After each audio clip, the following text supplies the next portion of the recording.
তারপর মা আমার কাছে এসে আমার কপালে একটা চুমু দিয়ে বলে, একদম রাজপুত্রের মতো লাগছে। নাও নাও, এখন আর দেরি না করে চলো। হ্যাঁ বাবা, চল নে, আর কোনো কথা হবে না। তারপর মা বাবা আমাকে নিচে নিয়ে আসলো। বাড়ির সামনে একটা ছোট স্টেজ সাজানো হয়েছে, আমাকে সেখানে নিয়ে বসানো হলো। আমার পাশের একটা চেয়ার খালি, মনে হয় এখানে ইসরাতকে বসানো হবে। নুসরাতকে আমার পিছনে দাঁড়ানো দেখে আমি ওকে বলি, আরে নুসরাত, তুমি ওখানে দাঁড়িয়ে আছো কেন? এখানে আমার পাশে এসে বসো। ওখানে বসার কোনো অধিকারই নেই আমার। কি বললে? কই, কিছু বলি নাই তো। কি হয়েছে তোমার? কাল রাত থেকে তোমার কোনো খোঁজ খবর নেই, এমনকি আজ সারাদিন পর এখন তোমাকে দেখলাম।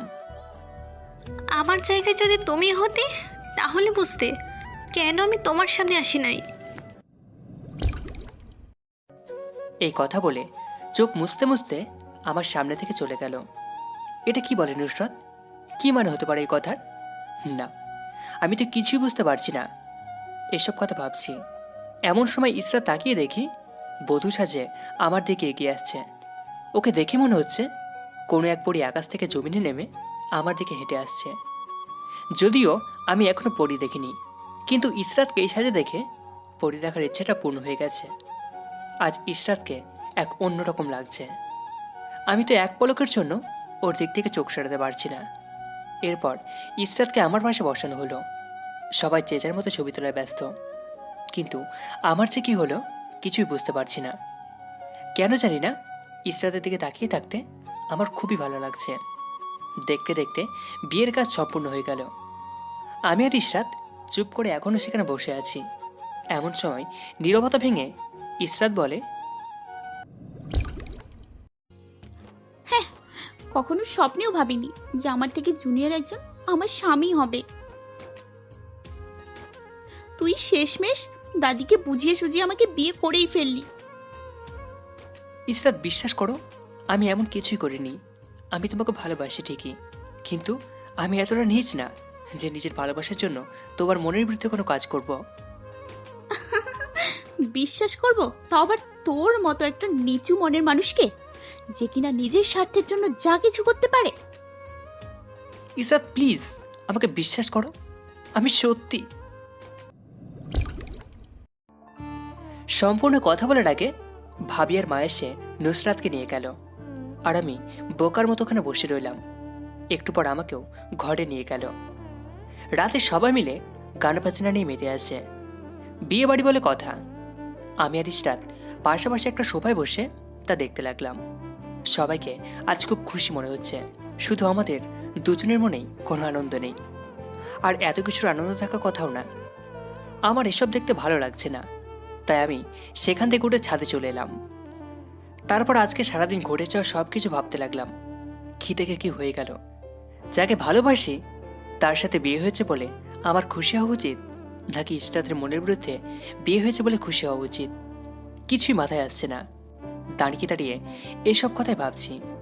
এমন সময় পিছন থেকে পায়ের শব্দ শুনতে পেলাম।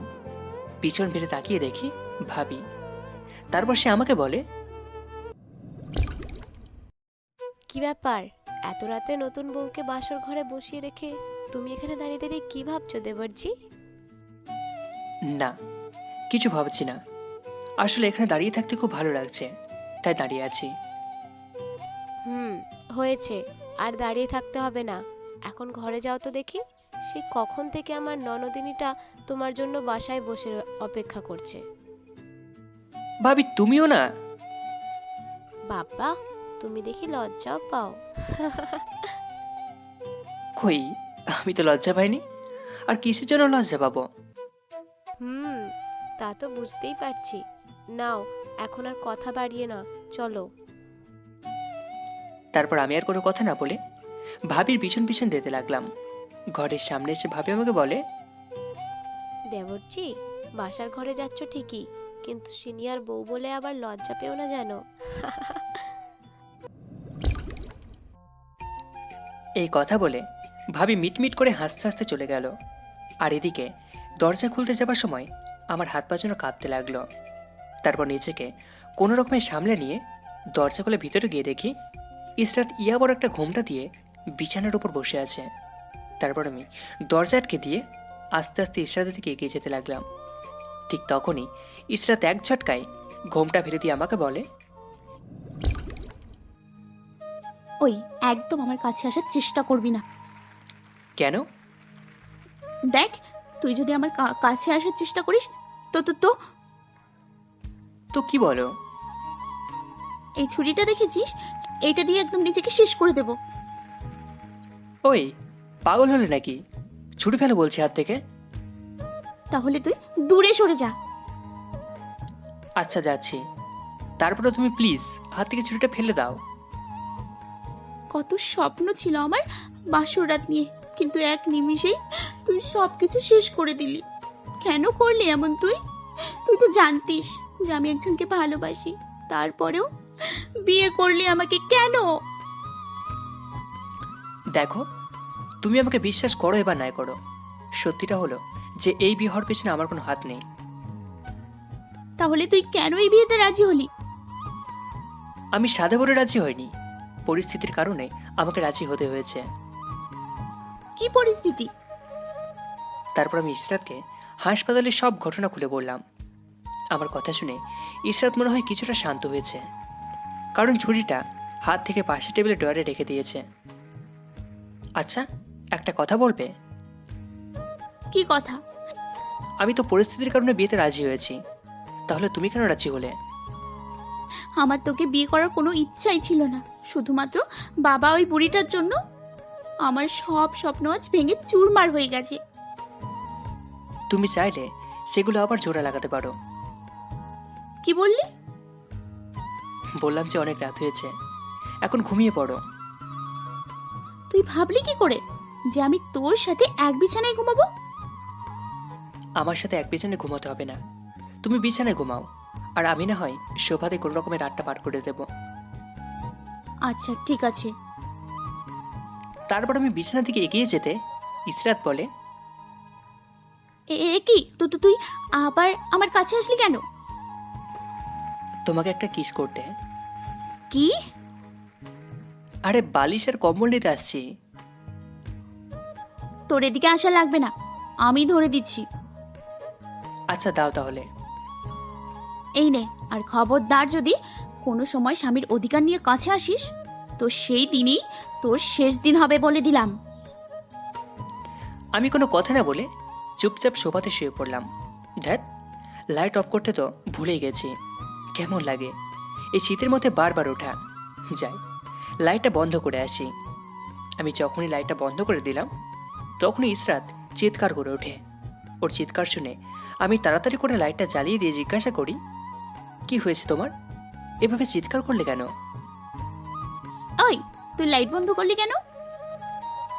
বারে, সারা রাত যদি এভাবে লাইট জ্বালানো থাকে তাহলে ঘুমাবো কি করে?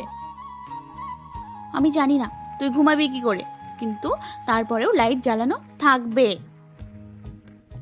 লাইট বন্ধ করলে সমস্যা কি? লাইট বন্ধ করলে অন্ধকারে যদি তুই আমার সাথে খারাপ কিছু করিস? ওই দেখো, তোমার সাথে কিছু করতে হলে লাইট জ্বালানো অবস্থায় করতে পারি, কারণ ধর্মমতে তুমি আর আমি স্বামী স্ত্রী। এটা তুমি মানো আর নাইবা মানো। আর একটা কথা ভালো করে শুনে রাখো, যতদিন পর্যন্ত তুমি আমাকে মন থেকে স্বামী হিসেবে মেনে না নেবে ততদিন পর্যন্ত আমি তোমার কাছ থেকে স্বামীর অধিকার চাইবো না। এক নাগারে এই কথাগুলো বলে লাইট বন্ধ না করে সোফায় গিয়ে শুয়ে পড়লাম। না, কি ভেবেছিলাম আর কি হলো, আমাকে এতটাই অবিশ্বাস করে? ভাবতেও খারাপ লাগছে। এসব কথা ভাবতে ভাবতে কখন যে ঘুমিয়ে গেলাম বুঝতেই পারিনি। সকালবেলা ইসরাতে ডেকে আমার ঘুম ভাঙে। চোখ খুলতে ইসরাত আমাকে বলে, ওই তাড়াতাড়ি বিছানায় যা। কি রে, কি বলছি কানে যায় না নাকি? তাড়াতাড়ি বিছানায় গিয়ে শুয়ে পড়। বাহ, এত তাড়াতাড়ি মেনে নিলে যে! একটু আগে তো বললে যে তুমি আমার সাথে এক বিছানায় ঘুমাবে না, আর এখন একই বিছানায় ডাকছো। ওই একটু আগে বলছি মানে? ঠিক মতো তাকিয়ে দেখ, সকাল হয়ে গেছে। আর তোকে বিছানায় যেতে বলছি কারণ কে যেন দরজায় শব্দ করে ডাকছে। ডাকছো তো ভালো কথা, যাও তুমি গিয়ে দরজা খুলে দাও। তাহলে তুমি গিয়ে বিছানায় শুয়ে পড়ো। কেন? এখন বিছানায় গিয়ে ঘুমাবো? সারা রাত যখন এখানে শুয়ে থেকেছি, তাহলে সকালে শুধু বিছানায় যাবো কেন? আরে এখন যদি কেউ এসে দেখে তুই সোফায় শুয়েছিলি সারা রাত, তাহলে আমাকে সবাই বকা দেবে। আরে এই কথা আগে বলবে তো, এখন তো আমি আর বিছানায় যাবো না। ওই কুত্তা, বিছানায় যাবি কিনা বল। আরে কি করছো? এভাবে ধরলে তো আমি মরেই যাবো। মরতে না চাইলে ভালোই ভালোই বিছানায় গিয়ে শুয়ে পড়। আর খবরদার, বাসার কেউ যদি জানে তুই সারা রাত সোফায় ঘুমিয়েছিলি, তাহলে তোর একদিন আর আমার যে কয়দিন লাগে। এই কথা বলে আমাকে ছেড়ে দিল। আর আমি তাড়াতাড়ি করে বিছানায় কি এমনভাবে শুয়ে পড়লাম, মনে হয় আমি সারা রাত সোফায় না, এখানে ঘুমিয়েছিলাম। তারপর ইশরাত দরজা খুলতে চলে গেল। দরজা খোলার সাথে সাথেই ভাবি এসে হাজির। এসেই ইশরাতকে বলে, কি গো ননদি, দরজা খুলতে এত দেরি করলে যে? সকাল সকাল ডিস্টার্ব করলাম নাকি? আহারে ভাবি, কি যে বলো তুমি, ডিস্টার্ব হবো কেন? তা আমার ছোট দেওরটা কোথায়? ও তো এখনো ঘুমোচ্ছে। তা আমার দেওরটাকে নিয়ে ফ্রেশ হয়ে তাড়াতাড়ি নিচে চলে এসো, সবাই তোমাদের জন্য অপেক্ষা করছে। এই কথা বলে ভাবি চলে গেল। আর আমি আমার মতো শুয়ে আছি। একটু পরে মুখে বৃষ্টির মতো পানির ফোঁটা এসে পড়ল। পানি কোথা থেকে পড়ছে এটা দেখার জন্য চোখ খুলতেই দেখি ইশরাত চুল মুছছে, আর ওর ভেজা চুলের পানি এসে আমার মুখে পড়ছে। আমি তো মুগ্ধ হয়ে ওর দিকে পলকভাবে তাকিয়ে আছি। মন চাইছে পিছন থেকে গিয়ে জড়িয়ে ধরি। ভেজা চুলে ওকে যেন একটু বেশি সুন্দর লাগছে। কি ব্যাপার, এভাবে তাকিয়ে কি দেখছো? আমার সিনিয়র বউটাকে। ওই এত ঢং না দেখায়, যা তাড়াতাড়ি ফ্রেশ হয়ে আয়। আমার মুখের উপর গামছা ছুড়ে দিয়ে চলে গেল। তারপর আমি ফ্রেশ হতে চলে গেলাম। ফ্রেশ হয়ে বাইরে এসে দেখি ইশরাত আয়নার সামনে বসে সাজছে। আমাকে দেখেই বলে, তাড়াতাড়ি তৈরি হও। কেন? কেন মানে, সবাই নাস্তার টেবিলে আমাদের জন্য অপেক্ষা করছে। তা তুমি চলে গেলেই তো পারো, শুধু শুধু আমার জন্য বসে আছো কেন? বসে আছি কি সাধে নাকি? চলেই তো গেছিলাম, কিন্তু ওই বুড়িটা আবার তোমাকে সাথে নিয়ে যেতে বললো। ওই বুড়ি বুড়ি কোনো কোনো, হ্যাঁ তোমার দাদু হয়, দাদু বলতে পারো না? যে আমার সাথে এমন করছে তাকে দাদু বলতে আমার বয়েই গেছে। এখন বুঝবে না, সময় হলে বুঝবে।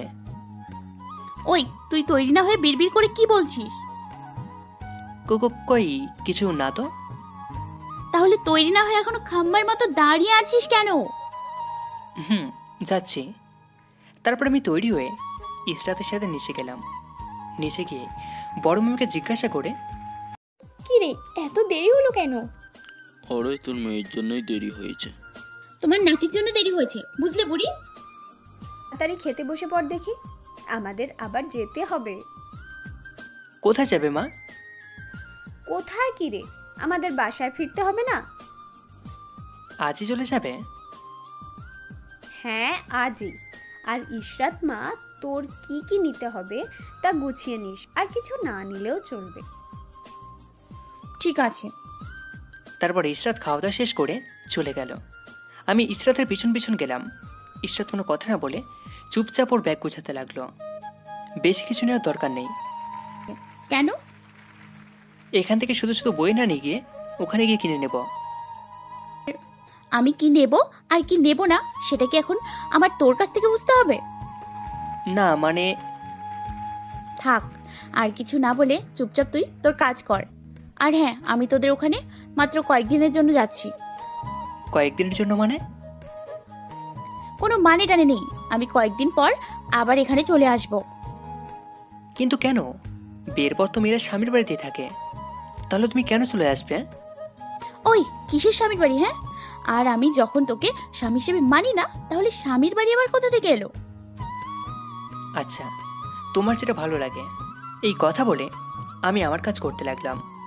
ব্যাগ গোছানো শেষ করে ইশরাত চলে যেতে লাগলো।